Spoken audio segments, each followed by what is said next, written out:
Welcome, everyone, to another episode of Flip the Script. I'm your host, Louie, and today we have a very special guest with us.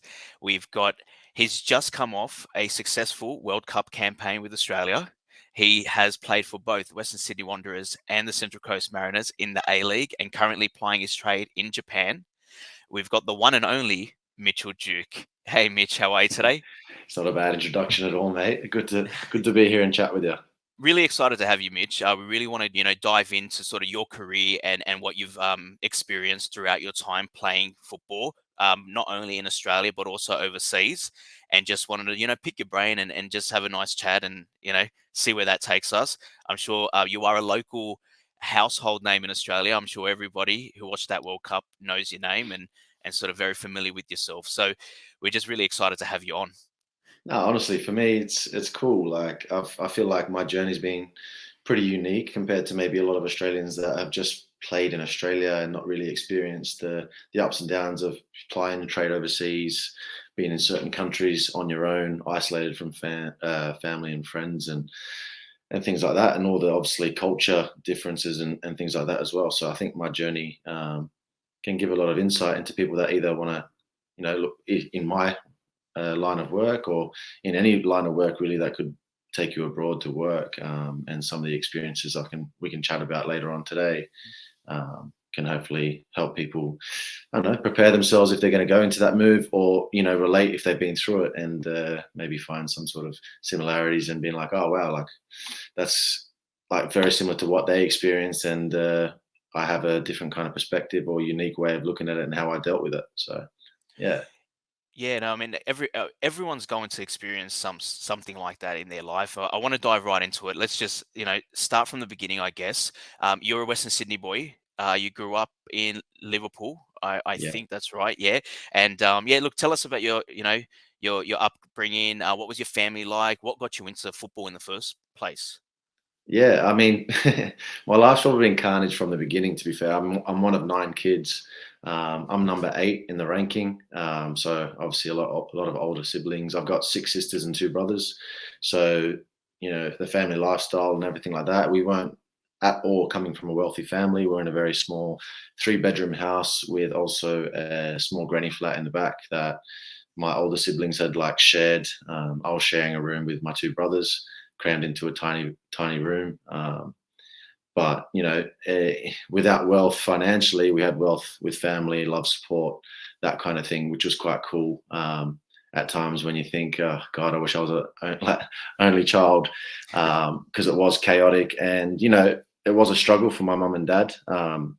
Credit to them massively. They are absolute superheroes for what they've done for us, making sure we all didn't go without, and trying to be in nine places at once, because we all kind of were active children doing some sort of sport or athletics or something, growing up, and they made sure we didn't miss out on things like that. So my mum literally had to be Houdini and turn into an octopus with eight arms and and all sorts of things to be in all different places and manage all of us kids, while my dad was the main breadwinner.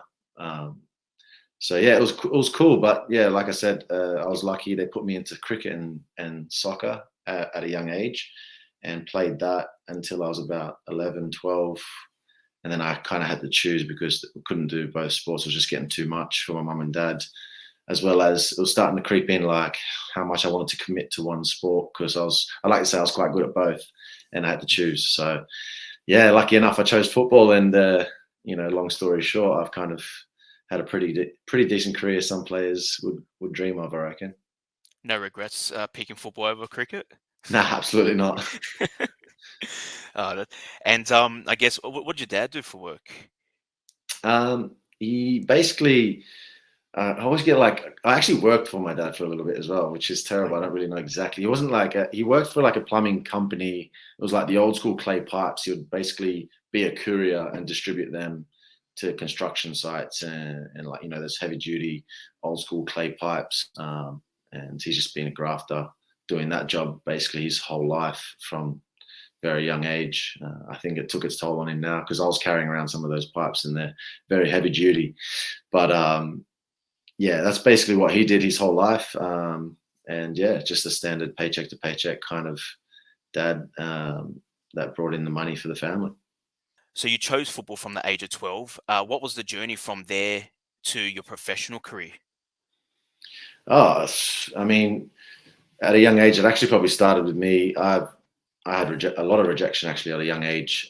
Funny enough, to try and go into the selective sports school, Westfield Sports, I tried out for them because I think if you're not in the capture area, being classified as a local, you have to basically try and become, you know, trial out for sport, I guess. And then, so I had to be a basically rep football player to try and things. So I had to do like tryouts and stuff like that. And I actually got rejected to try and make the year 6 school. And then I tried for the year 7 as well. And I got rejected as well by people that are still in the national team set up to this day. Funny enough, that rejected me then.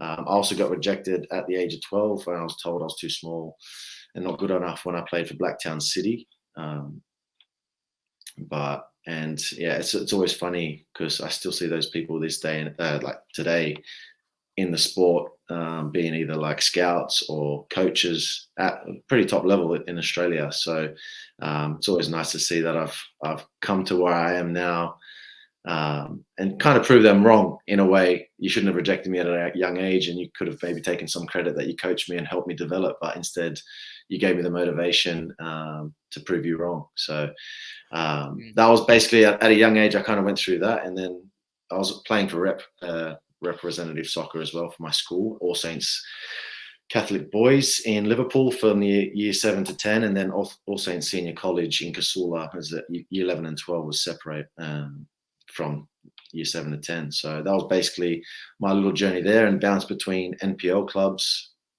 Parramatta Melita, it was called back then, and Blacktown City. I ended up going back there as well before then eventually playing for Central Coast Mariners, getting my chance there. So what are some highlights of your career playing in Australia in the A League? Oh, mate, I was a very late bloomer. Lucky enough, I signed my first pro contract at the age of 21. And, getting to a bit of desperate times, to be fair, because I was starting to get a bit old. And like I said, didn't come from a very wealthy family, even though my mum and dad tried to do everything possible for me. Financially, they won't be able to just be able to support me. A 21-year-old needs to look after himself in a way as well. So I was becoming to a late stage. Lucky enough, I signed there. And in my first professional year at Central Coast Mariners, we actually became champions and we won it.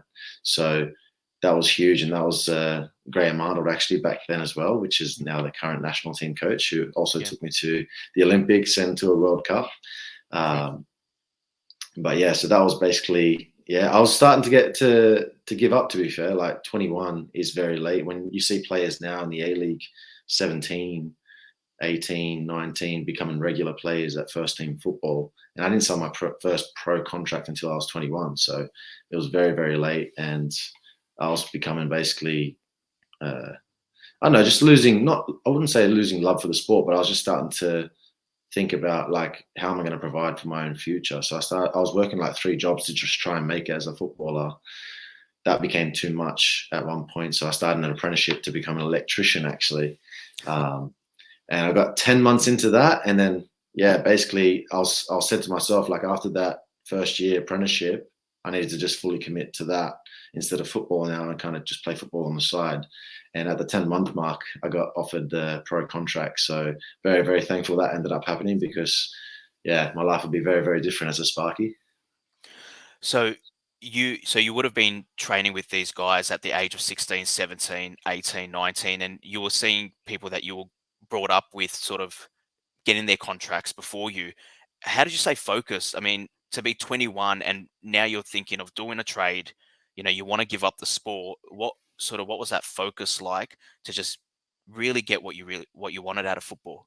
Yeah, I mean, I was like you said, you start to doubt yourself, especially because I was getting to that point, and I felt like me not getting my opportunity was completely unjustified at some point because I was doing so well. I mean, through the younger age groups, like I was always like coming off the bench, I wasn't getting too many opportunities. I say myself, I wasn't a great player from the, but I've always had that hard work ethic, grinder, and I've always believed, and I feel like my dad's always told me that like hard work can beat talent. And I've seen a lot of talented footballers not make it for that reason because they wouldn't put in enough work. And where I was the opposite, I probably wasn't as talented as the others, but I was definitely the harder worker.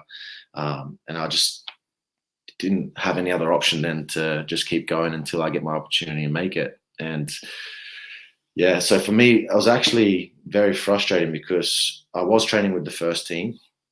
And with that came a lot of challenges because the first team players, obviously, they're getting paid full time. It's their job. So they're training at 10 a.m. in the morning up in the Central Coast. I was still living in Western Sydney, but I wasn't getting paid for that. I was on a youth contract with Central Coast Mariners, which was $700 a month at that time. The deals were, which is that was petrol to the Central Coast every day for a Back week, and forth. there and back. And then I had to obviously work around that. So I committed to that, and then I was working in retail with Super Cheap Auto, and then I also worked at Bankstown Airport on casual shifts a few times a week. That was from midnight to 7 a.m. So I'd go from that to the Central Coast. Then after that, I'd either go to Super Cheap Auto, or I used to work for a freight company as well called Henning Harders in the city. And I'd be rotating between those three jobs and training full time, trying to make it. And which was more frustrating is that I was doing well. I was Golden Boot in the youth league 2 years in a row. I'm not sure if I was the second year, but I was up there, either first or second. Scored on my debut before I was even a pro footballer as well. So they gave me a chance with the first team in a real game, scored on my debut, still didn't get the contract. So I was just like, what more can I do? And I saw players get their contracts before me that I felt like, I was older, I was doing better in a way statistically, and still wasn't getting my chance. So I was getting to a place of doubt, giving up. It's not going to happen. It's never going to happen. So yeah, but thankfully, my dad always was such a great support for me. I think he's a huge factor, and my mum, of course, as well. But he just made sure I just never give up, and kind of just keep going until you can't anymore. Like you're almost forced out of it, and at least you can say you gave it everything, and you look back with no regrets. And thankfully, on the back end, I got that opportunity, and I'm so thankful I kind of grinded it out because I couldn't imagine my life any other way now. And what I've done is just, I've made some memories of a lifetime. Being able to play for your country one time, let alone for me, I think 26 times now. Played at a World Cup, scored at a World Cup, played at the Olympics, and other things that I've achieved is just insane to think about.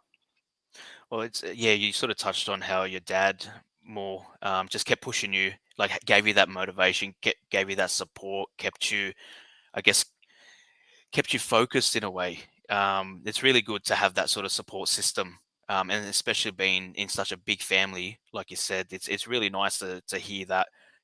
Still at the age of 20, 21, you've got your dad in your ear saying, "Come on, do this. Keep it up," which is really, really nice. Oh, it was so good. And like there was a period of time as well, obviously, I kind of thought, I'd transition almost from like high school, finishing year 12 as a 17, 18-year-old. And then I was thinking like, I'll try and make it as a pro football almost straight away. It didn't happen. And my dad was actually, even still supporting me there. I worked with my dad for like 8 months, and he was only giving me like $120 a week. Because that was out of his own pocket. His work wouldn't pay me. So that was basically what I was like living off, still trying to make it at that point. And that was just him helping me out as well. And even when I was, I think from the age of 11 or 12, he used to wake me up before school and make me do 100 push-ups, 100 sit-ups, and about 25 chin-ups before he left for work, which was like 2 hours before I had to wake up for school, which was a nightmare and a drag. But I think back to it now, and he set the platform for me physically to be in such great condition, to be able to put in that hard work and stand out and maybe work harder than the others because I was physically in better shape. And for that reason, and I feel like that kind of mentality of routine where he woke me up Monday to Friday, 5 a.m. to do 100 push-ups, 100 sit-ups, 25 chin-ups. Like I couldn't imagine too many other 12-year-olds doing that. No, and I didn't want to do it. I didn't want to do it either. I was fighting every morning, but he made me do it before he left for work. And I think back to it now, and I'm so thankful for like things like that just make such a big difference. I think it's so small, 10%ers. That kind of maybe give you an edge on someone else. And maybe that also helped me being like, get to 21 before giving up instead of other players that I've seen give up at 18 because they need to get a job and they need to, you know, become an adult really in a way. Yeah. Oh, that's interesting. Like, it taught you discipline at such a young age, to stay focused on what you wanted to achieve. That's really good. That's really nice to hear that. Um, you mentioned, I mean, I want to touch on the goal in the World Cup. We got to talk about that. I mean, we can't not talk about it.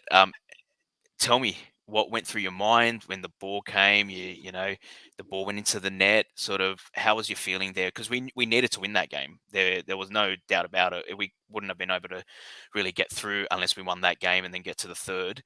How'd you go? How'd you feel? Yeah. Um, Honestly, like it's probably the hardest thing to put into words exactly how you feel. Um, but still to this day, like when I think about it, it still gives me goosebumps and it gives me this like sense of just ecstasy, being like, wow, I scored at a World Cup. Because for me, I never thought I'd ever be in that position. So it's so surreal. Even thinking about it now still feels a little bit like a dream. But yeah, and obviously because of the game, the circumstance, it ended up being the winning goal after we had just gotten, I guess, pumped in a way by France 4-1. Which is not the best start to a World Cup campaign for us. Coming up against the current champions, that could have easily deflated us, killed our confidence. But Graham Arnold set a great atmosphere and like set in huge belief to the boys, being like, this is now our time to shine and get the job done. And so for me to be at the top end, being that goal scorer, ended up being the winning goal scorer, the first win at a World Cup for like 12 years or whatever it had been, Yeah. just massive. And then the special cherry on top was being able to share in that moment with my son that I flew from England, who told me the celebration to do and shared in that moment. And I'm so thankful for the cameraman at the World Cup to be able to pan to me doing the celebration, found him in the crowd, him doing it back to me. And that moment in itself, I feel like it took over. He stole the limelight massively, but I couldn't be more happy that it worked out that way. And to be able to share in that moment with my son is a memory of a lifetime and something as a father is something you can dream of. And to have that as a memory is so special to me. He was even a little superstar when he went back to England. He went back to school. And when I saw him after the World Cup, I went back and he said the first thing when I was just putting him to bed, he's like, "Daddy, I'm famous." Like, just little moments like that where you feel like I don't know, special daddy brownie points where you shared in that moment with your son and you were able to make him feel that way. And that special connection is always going to be, I don't know, like the pinnacle of being a father, I guess. Oh yeah, that's super rare. I mean, to score your first goal. Oh, was it the first goal for Australia that you've scored as well? No, that was at a World No. Cup. That was my Yeah. ninth goal, I think, for Oh, Australia. okay. So not But bad. and you're in a very elite group of goal scorers at the World Cup, though. Yeah, that's right. So I was the eighth goal scorer for Australia at a World Cup. We had Craig Goodwin, number 7, me, number 8, and Matthew Leckie, number 9, from the current World Cup. And to think about numbers like that is also an insane statistic. To think, we've made 5 World Cups, and I was only the 8th goal scorer. So it's like you kind of put yourself into the history books of Australian football. And it's one thing you want to do as a professional athlete is be remembered for what you did. So for me to know I could always be remembered as a World Cup goal scorer, the 8th Australian to score at a World Cup and things like that, especially on the earlier statistics, like with such low numbers already, to put yourself on there, that just shows also how rare it is to be on that list. Yeah. So for me, that adds just to the special feeling for me. And like I always think, because I was like, I don't know, because of the journey I had already, it just feels insane to think that I'd scored at a World Cup, being on that list, that very, very small list of players that have, thinking that I was going to be happy just playing as a professional footballer, let alone playing for my country, let alone representing them at huge tournaments and scoring goals and, being, like just even playing any minutes at a World Cup, things like that. It's just like, I was so appreciative of every moment, but I also had that mentality instilled where it's like you get given an opportunity, you got to take it with both hands because opportunities are rare to come by, especially in elite sport. So I feel like that's the mentality I've always had, is when you get your opportunity, you have to take it. You don't want to feel like you didn't give it your all, and you sit back and look back and have regrets. And that's one thing I never want to do. But Mm. that all just comes down to the mentality side, which I've realized now, being 32, 12 years into the professional world, mentality is more important than anything else. And if you've got that right, the rest of the things come a lot easier and you handle things a lot easier and you can perform at your best without any doubts. And then like, I feel like that always gives you confidence, because when you're lacking confidence, especially as a striker in my position, that can affect your game massively, and make you go missing in games. And you can't afford that elite sport because you lose your position. You're fighting for your spot every day. Um, so that's the crazy mentality I feel like I've grown over time as an elite sportsman at the top level for 12 years now. And you know, you're still getting better. I'm still going through experiences now that have tested me massively mentally in the last few years that I wasn't prepared for. I still struggle to deal with at times. And you know, still constantly growing, because you know, I think as you get older anyway, there's always different challenges regardless.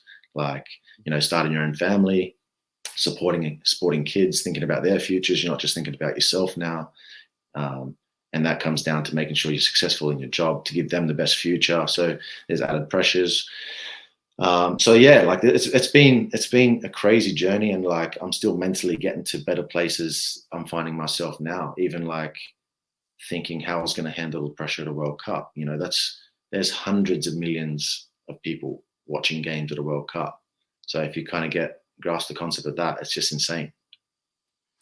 And when you're, you know, in that position where, you know you need to score to keep your position, otherwise you're probably going to be on the bench. How do you? What's your sort of mindset? Is it, harder in training? Is it, do you focus on the little things? Sort of what do you need to do to make sure that you're, if you're having a rough patch, how do we get back to sort of, kicking those goals? Metaphorically. Yeah, I think what I found over time anyway is, you know, because I've been there. I've had moments when I had a great first year as a professional actually, and the second year I wasn't anywhere as prolific. And I had some games where I missed some chances, and it really knocked my confidence. I feel like I needed to like escape social media, and just kind of have like a mental reset, because it was affecting me so much. I ended up actually with my partner at the time. Um, we ended up going away to Hunter Valley for a couple of days when we got given the days off, just to like get away from everything and try and reset mentally, because it was affecting me so much. My confidence was down. So yeah, I know you just try certain things to try and like, doing something like that to try and see if that works. You know, escape the I don't know, complete reality of like, being around a lot of people, and try and just get away and try and just be around the people that you love, and try and reset, and not get too caught up on social medias and Mm, platforms and things like that. mhm. Which seemed to help a little bit, but I feel like it's what I've realized now is getting older, especially in my job, is to just don't put too much pressure on yourself and just get back to the basics. Make sure you put yourself in the best position physically to perform at a high level, because then when you're feeling good, you'll start to perform good. And then when you start to perform good in training and you're starting to feel good, your confidence grows touch by touch, like pass by pass, and things like that can start to rebuild.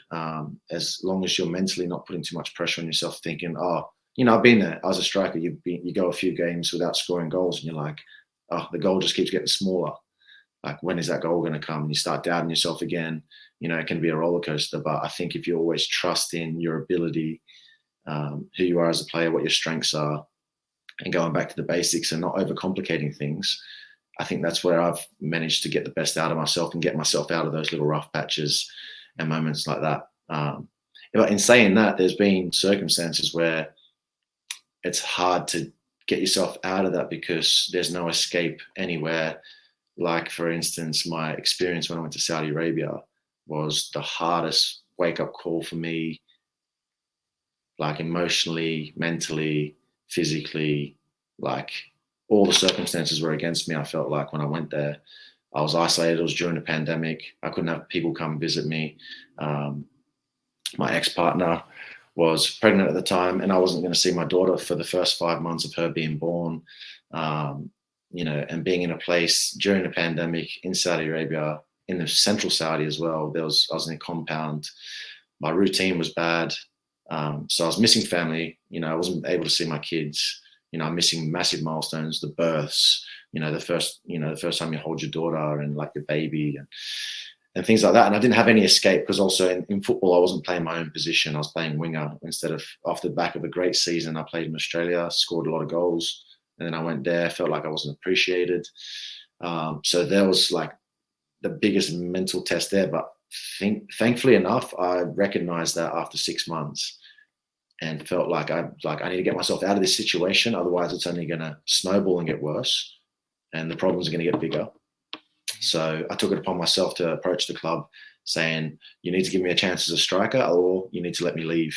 And I think that was the best thing I had ever done because I ended up going back to Australia to a lifestyle I enjoy, back to around people that I love, and in a country that I love and I'm comfortable with, and get back to enjoying my football. And as soon as I did that, start banging in goals again. Got Oh, yeah. myself back into the national team. And then since that moment, I've just skyrocketed. Like, obviously, went to the Olympics, went to like signed in Japan, went to the World Cup, and did everything of what I've done since that moment. And I think that emotional, mental test that I had in Saudi Arabia made me grow massively. Um, and like it taught me so much, to be fair. And I feel like that's helped me through any other little moments that I've had since that period of time.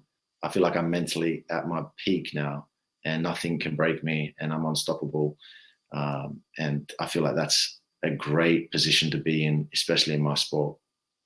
It's interesting because you said it as soon as you came back to Australia, the mindset changed. Yeah, as a You're switch. you're ha yeah, you were happier, and all of a sudden you're scoring goals again. So it's very important, I guess, it's like when you were in Saudi Arabia, you were doing everything you possibly could, right? But you just kept getting denied or rejected or blocked.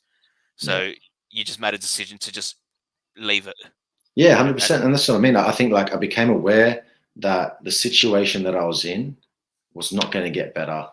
And I made a decision. It's always a risk because I was on great money there in Saudi Arabia. So I was risking, losing my contract and like my bigger contract.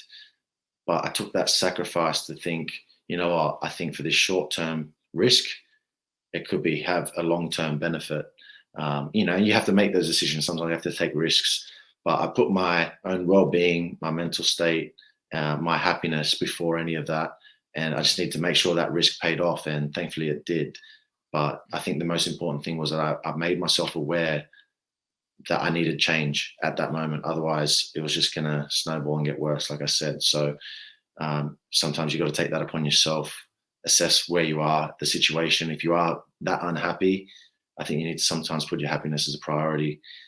And because I feel like when you do that, so many more things come your way in a positive light instead of a negative. And I'm so happy I made that decision because it has. And since that moment, I mean, not saying that anything, like I've had some really rough times still since that moment. I've gone through a separation, being here in Japan for the last 2.5 years now, missing a lot of time with my kids in England, my son in Australia as well, that I'm getting very, very little time with. So I'm missing them growing up, so these are all challenges that I'm still currently facing and having to put myself through while performing at a top level. Um, and but what do you I think the mindset that I've got now is I'm 32.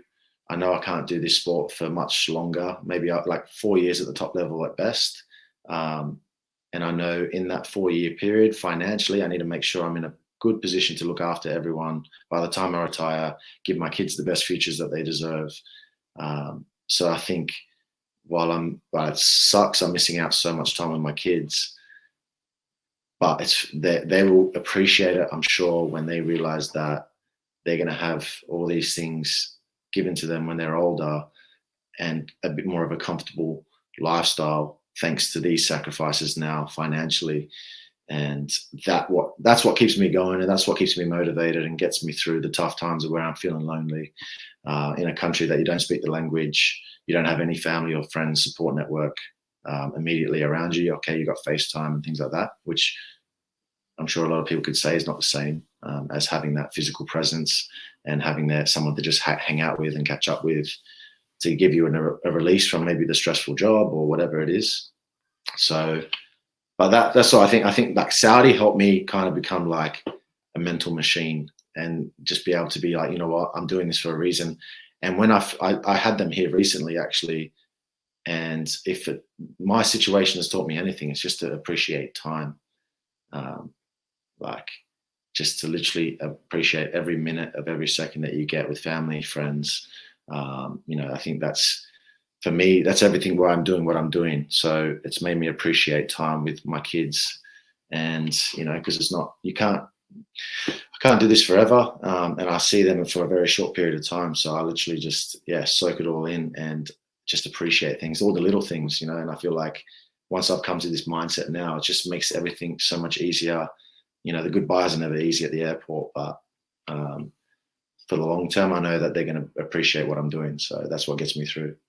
Yeah, it's tough. I mean, they're not going to exactly understand what's going on now, but yeah, you're right. In the future, when you have got them, you're retired. When you get to that stage, I guess, when you're retired and you have much more time with them, they're going to look back and they're probably going to understand it a little bit better. So yeah, but it's still going to be tough. I mean, how do you contact them frequently? Sort of, you're always on the phone and just keeping up with them daily. Yeah. So I mean, as they're getting older, thankfully, where we are with technology these days is so helpful. Like I can even start messaging my sons now. Like my 9-year-old in Australia and my 7-year-old, they've got like this kids messenger thing that you can like message them now.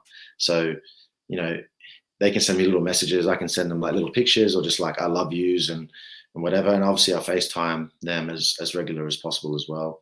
Mm. Um, but yeah, like I said, when I had them here recently, I still have moments of being like, oh, like can I keep doing it being here in Japan? Like, should I just go to England or, Australia to be closer to family and friends, and not miss out on so much? Because when I had my kids here recently being like, we just want to stay here in Japan with you, daddy, like, why can't we just stay? Or why can't you just come back to England and be with us? So these little questions that they don't quite grasp what I'm doing now. It's tough. Like you're seeing them leave, and they want to stay, or they want you to come back with them home. And you've got this career in Japan, and they've obviously got their own lives in Australia and also England. It must be just super tough to sort of let them go. But the bigger picture, that bigger picture, what you want to achieve. Yeah, absolutely. And like I said, like those moments kill me when they ask those questions because they want is just time with me. So um, to try and let them understand, being like, yeah, but like what daddy's doing now is giving you like a really good future. And or they just being like, we just want daddy, we just want to see you after school, we just want to play with you after school and just do the simple things that a kid wants to do and just enjoy, time with their father. Um, but yeah, for me, like I said, I know what I'm doing is going to benefit them in the long run. And for me, it's hard because it's a lot of pressure for me. Like I'm still scared. I'm scared of retirement because I don't feel anywhere near ready enough yet for myself, to be having an income that's coming outside of my job at the moment. Like at the moment, football's my job, it's my income, and it's really good money at the moment, but that's not forever. And I'm a lot longer retired than I am playing.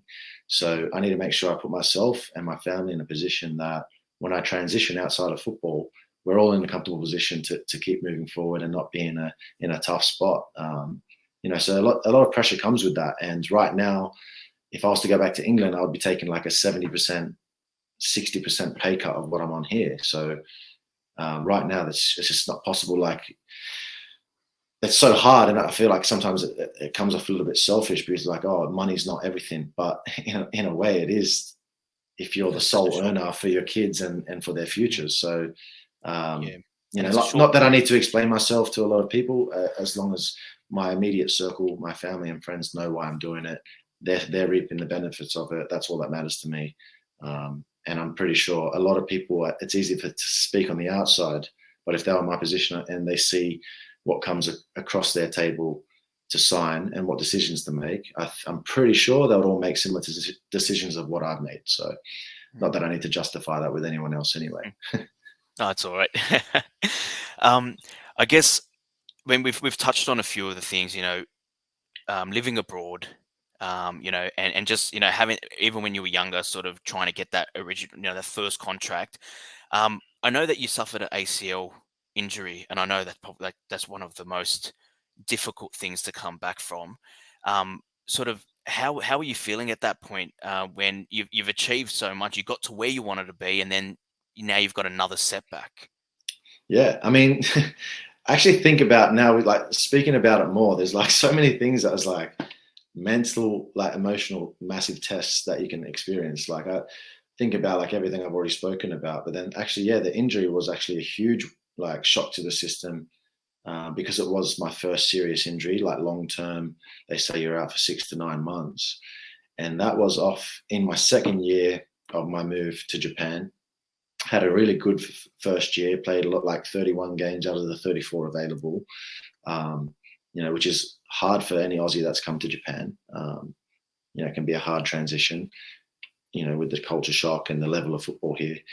And doing that, and then in my second year, I'd actually just flown to England for the birth of my son, Jackson. And then I'd just come back, and then 2 days later after arriving, I've done my ACL. So I've just had that huge high of becoming a dad to my son Jackson in England with my current partner, my ex-partner at the time, and then I've come back and just like had this huge setback with an injury that, and you obviously don't want to ever get told as an athlete that you're going to be out for 6 to 9 months, which is basically the whole season. And that was off this. That was on my second year contract. I didn't have any other contract lined up after that, so I Was that was on. So I was was that on the good final? money there. Yeah, so that was my final year of my Uh, contract. okay. Um, it's just insane. And I was like,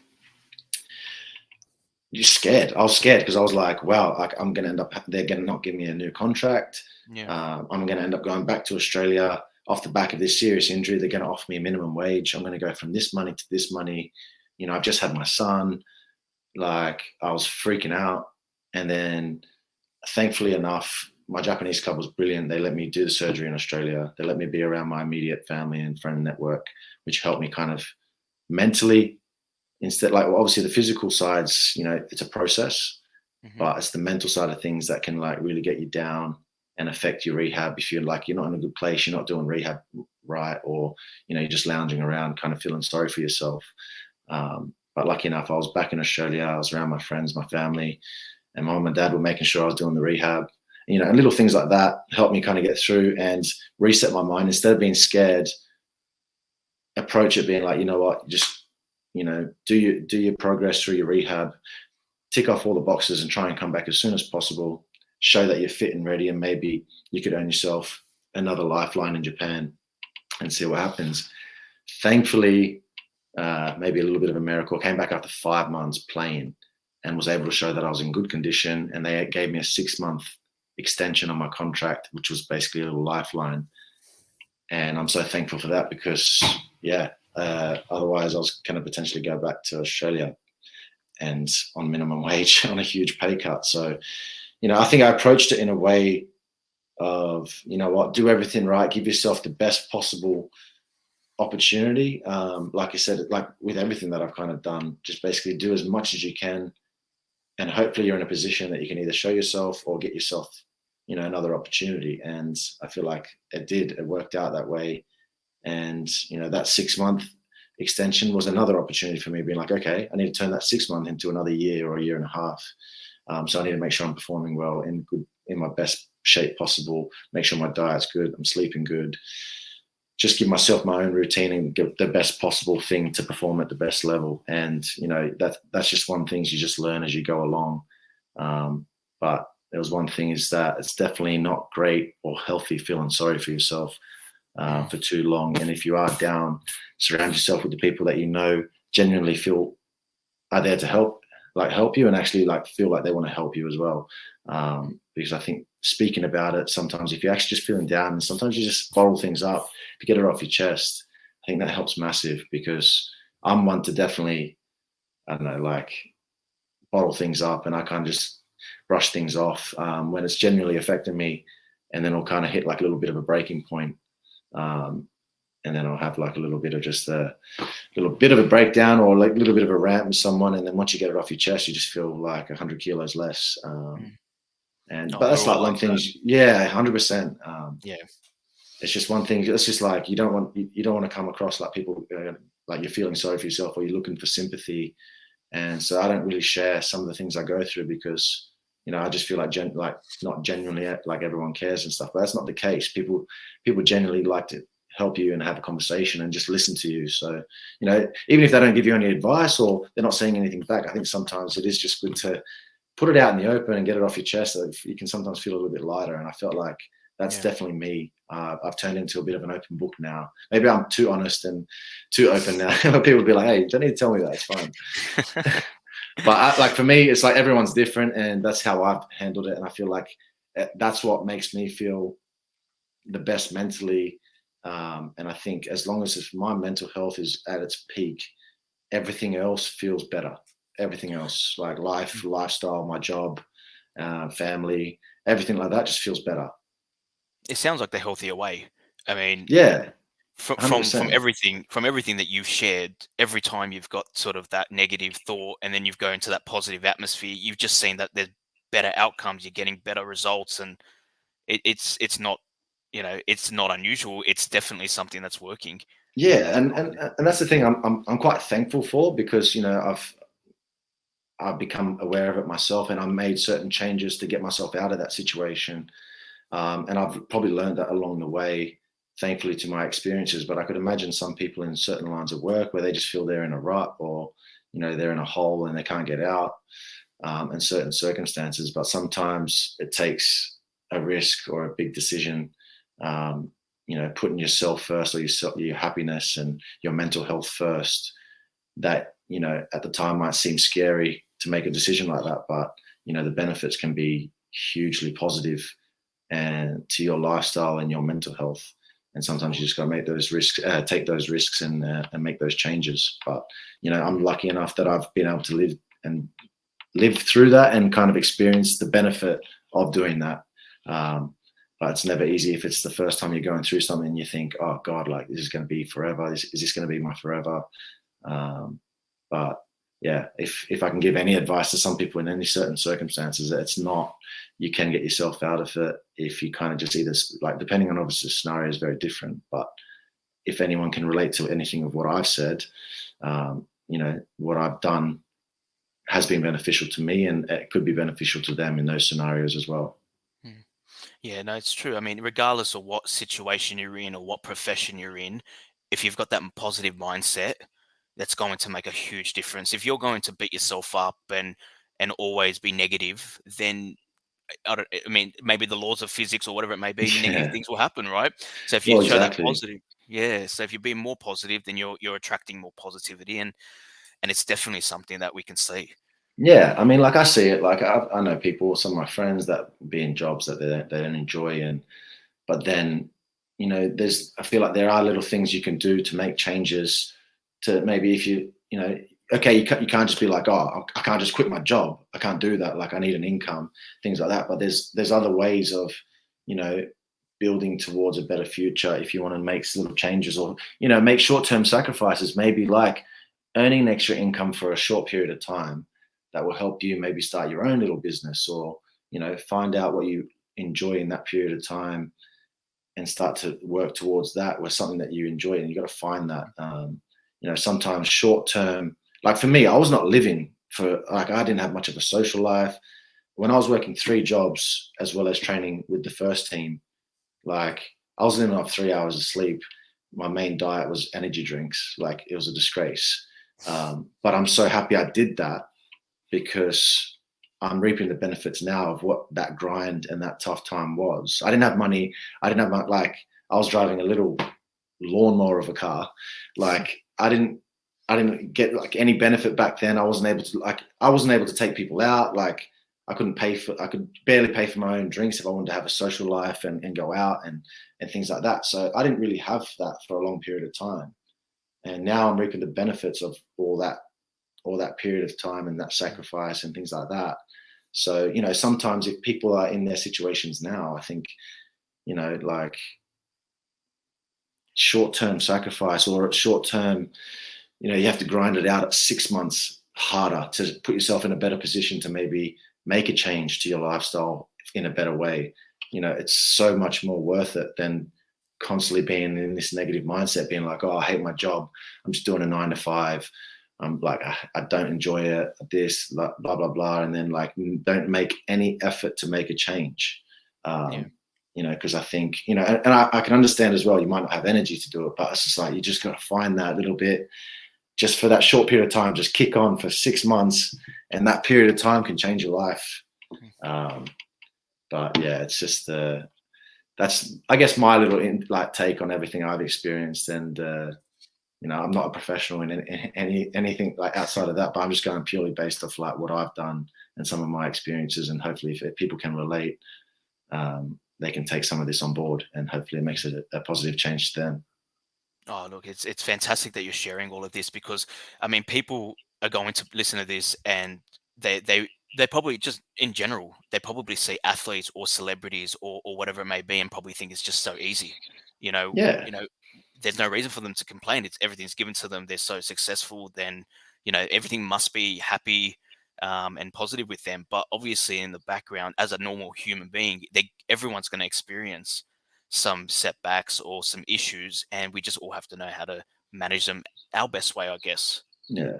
And I guess like for what you just actually touched on there, that's probably another mental challenge, probably more for in this sporting world that people could relate to, is that if you have a bad day in the office and you're an accountant, not too many people realize, but if you have a bad day in the office as a footballer, say on the World Cup stage, there's a lot of people watching you have a bad day. Yeah. And then they feel the right to send you messages on social media, calling you a bad player. Why are you professional? How are you professional? How are you playing for your country? Blah, blah, blah. Sending you horrible messages on social media. And, that's another thing to make sure you don't let it affect your confidence and develop a thick skin early on. Because I've seen that affect young players, especially when I was back in Australia at the beginning. I've seen players deactivate their Instagram accounts because they're getting abuse from people calling them bad footballer, they should quit, like you shouldn't be playing for our club and blah blah blah. And that like can really mess someone up, because people take away the fact that they're a person behind the athlete, and people feel the right that they could send horrible messages, which I still don't understand to this day. Why you go out of your way to send horrible negative messages, I just don't get it. I don't get it. But I just become to be like, that's them kind of reflecting maybe the negativeness on their side, and they're just trying to put that on someone else or take that out on someone else for whatever reason, and you just got to laugh it off, and things like that. It's and thankfully I'm one of those like light-hearted, positive people where I experienced that in Saudi Arabia. I had death threats and everything in Saudi Arabia. Yeah, I actually, one little funny story. Well, not funny. I can laugh a little bit about it now. But on my birthday, I had like all these fans kind of saying like happy birthday and sharing pictures, and I had some in Japan, Saudi, Australia. Anyways, there was this one from Saudi that was in like happy birthday, and it was me, and it was like my picture on a cake, and then it was like Arabic writing. And I shared it thinking, he said happy birthday in English, so it's got to be a positive message. But the Arabic said, because my teammate messaged me after like 5 minutes of having it up, being like, man, like you need to delete that. They're saying something horrible about you. And I was like, oh God, like I've just shared this on my own page, making myself look like a mug. But yeah, anyway, so what it ended up saying was basically saying like, I hope you die within 3 years on this cake in Arabic. And I was like, wow. Yeah, I've never heard of anyone getting a hate cake before. Like, who went to the effort to bake the cake and do all of that? Oh God, that's so bad. That's what I mean. Like some outrageous experiences. But for me, I learned to like, I take that with a grain of salt. Like, it's just that is what it is. Like that's people just being hateful and negative, and for me, I don't get caught up in that. I kind of laugh about it, being like, that's just sad. Like, I feel sorry for the person doing kind of things like that. It's been like, you're going out of your way to do something like that horrible to someone else that you don't even know, for whatever reason, just purely based off a game. Like let's separate a little bit. You don't need to get that ruthless. You can call me a bad player, but like, let's not go too far. But yeah, so it's like, I mean, but for me, I could see a message like that really affecting someone else a lot worse. But lucky enough, like for me, I'm a seasoned pro now. I feel like I've developed thick enough skin you can't penetrate, so I can kind of laugh things off like that. But it's all part and parcel of development and growth, and getting to the point of who you are, and that's enough. because you can get caught up in wanting to please random strangers on social media, live a certain life that you're not necessarily wanting, but you're doing it to try and impress people, and all that kind of facade and things that you can kind of put out there. When you get older and you experience certain things, you become to understand about who you are as a person, and the sooner you get to that point where you just put yourself and happiness and everything first, I think you're winning massively in life. I mean, it's great advice for like a young athlete that's making their way up. They're obviously going to experience that, especially nowadays with social media, um, with all of that. But what I guess what are some other advice that you could give an up and coming athlete? I mean, they're probably going to experience setbacks, similar injuries and things like that. What sort of advice do you want to speak directly to them about? Yeah, maybe a few points. I'll be like, use rejection as motivation instead of like a way to kill your confidence. I think that's like one thing that massively helped me. I turned rejection into, instead of being like starting to believe what they were saying, that I wasn't good enough, start to believe that you are good enough, or you can make it, and keep that inner belief in yourself, and use that as extra motivation to even like put in extra work and be like, you know what, I don't want them to be right. Like, use that as motivation to prove them wrong, which for me personally speaking is very satisfying when you get it. Like, my own uncle rejected me. He told me I wasn't good enough. He was working at Sydney FC at the time, a child for the youth team there. Oh, really? And they rejected me. And my uncle at the time like was there, and he was part of the reason, being like, no, he doesn't read the game well, whatever. I made him eat his word, and he's apologized to me, and I tell you what, it's a good feeling. But then certain things as well, like, I'd probably say hard work and putting in those extras will definitely give you the platform to become better. Because like I said, for the way I play, hard work can beat talent. Some people can rely purely on their talent, but if you work harder than them and you've got as good a ability, you can overtake them for sure if you've got that mentality to be better. And for me, you have to be prepared for sacrifices. And that's just, if you're not willing to make sacrifices, you won't make it to the top, or you won't stay at the top for a long period of time, because there's a lot of sacrifice involved in elite sport. So you need to be prepared for that, especially like for Australians, and especially in my job as well, where if you have a career just in Australia, financially it's going to be tough to probably put yourself in a great position.